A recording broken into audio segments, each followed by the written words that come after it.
Torah time! The weekly portion. What's it all about? It really means something. What can it teach me? Turn it. Everything's in it. Hi, welcome to Torah time.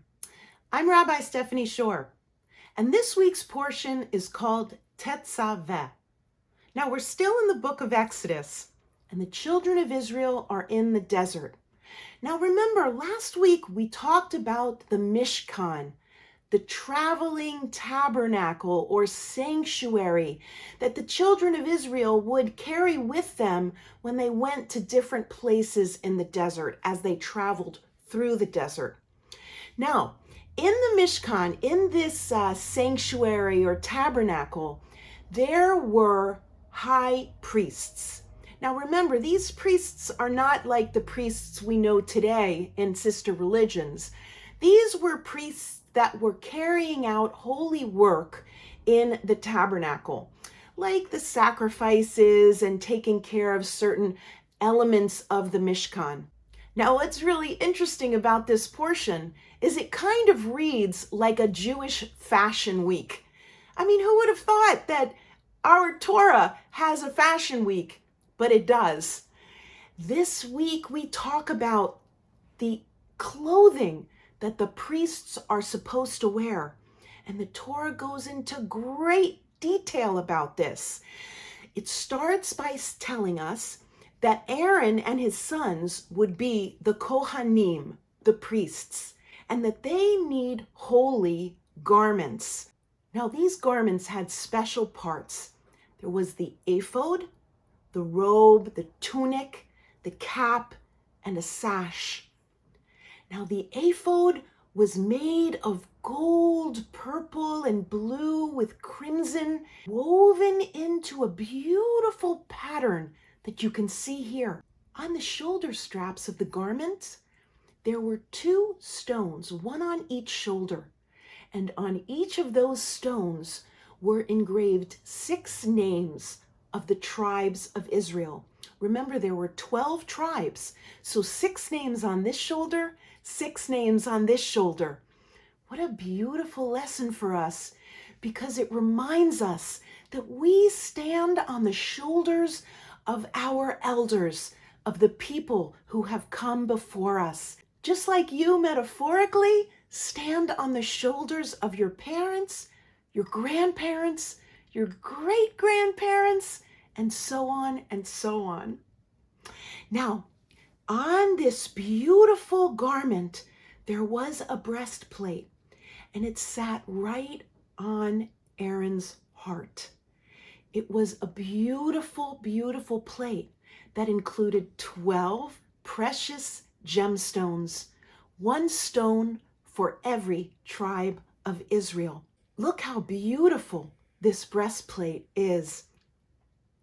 Now, underneath this was a robe of the ephod, which was blue wool. It kind of looks silky, doesn't it?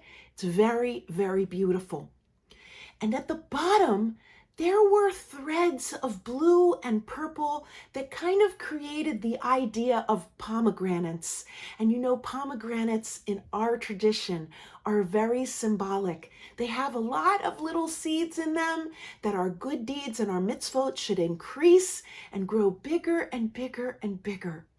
These little pomegranates and threads at the bottom of the ephod also had little bells.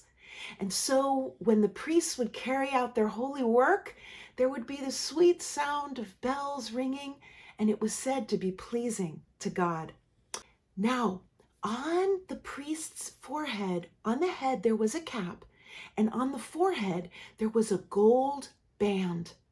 And the gold band had an inscription, and the inscription said, "Holy to the Lord." Wow. So what does all this mean for us? Do we have holy garments in our society today?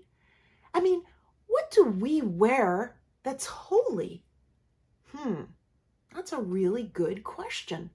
Maybe you can start to think about it. And I want to ask you a couple questions. Now, I'm going to show you some garments now, and I want you to think to yourself, what you think these people are getting ready to do. So you see there's somebody with crazy hair and some people on the beach, and then there's some raggedy jeans. Now I'm going to show you a different picture. Look at this picture. People are dressed up. Wow, it looks like somebody's reading from the Torah in nice clothing.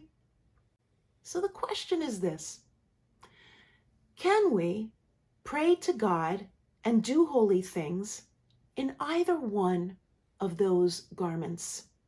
The kind of crazy garments and the dressed up garments. Think about that for a second. Well, the answer is yes. We can pray to God wherever we are, whatever we're wearing, and with whatever words we have in our hearts.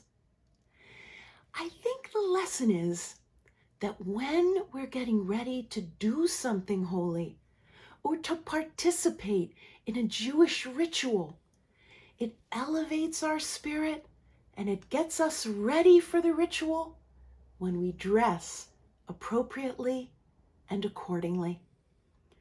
So this is a wonderful lesson in our Torah, again, all about the things we wear. Think about it for yourself.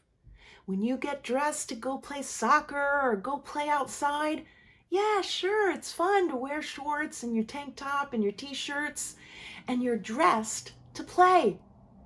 And when we go to temple, we dress differently so that we prepare ourselves to enter into a holy, sacred ritual. Oh, wow. It's always so nice to spend some time with you studying Torah. Thanks for stopping by. Shalom. Torah time, the weekly portion. What's it all about? It really means something. What can it teach me? Turn it, everything's in it.